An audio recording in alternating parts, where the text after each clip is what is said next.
अस्सलाम वालेकुम हाज़रीन ऐं नाज़रीन। ड्रामा सीरियल जागीर जी आख़िरी एपिसोड की वही अपडेट तव्हां सां शेयर कंदा हलो। इन जी अपडेट भी ॾींदासीं, इन जी कहानी भी ॾींदासीं, तव्हांखे ॿुधाईंदासीं कहिड़े ॾींहुं अचण वारो आहे या ही भी फ़िलहाल बंदि थी वियो हवेली जीअं। तो दोस्तों इन वीडियो के आख़िर ताईं ॾिसंदा लाइक सब्सक्राइब शेयर भी ज़रूर कंदा। दोस्तों मां तव्हांखे ॿुधाईंदो हलां हाणे जेका आख़िरी किस्त ईंदी इन में अशमत ख़ान के पुलिस गिरफ़्तार करे वेंदी ऐं दीनू खटे वेंदो, स्कूल खुली वेंदा ऐं अशमत ख़ान चरियो थी वेंदो ऐं अशमत ख़ान खिलंदो रहंदो। ओॾो मलूक मारिजी वेंदो, नूरल भी मारिजी वेंदो, नूरल जा दोस्त भी मारिजी वेंदा, हिक ॿिए जे मथां फायरिंग करे बर्बाद थी वेंदा।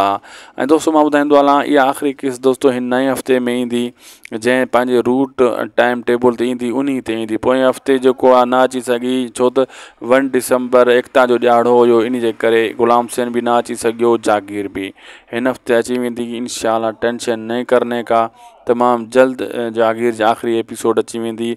20 एपिसोड जी आख़िरी आहे, इन खां पोइ ही ड्रामो ख़त्म थी वेंदो। ॿियो आभास गुल उडाणे जो ड्रामो शूट थी रहियो आहे, जेका बाद में वरी KTN ते उहो हलायो वेंदो।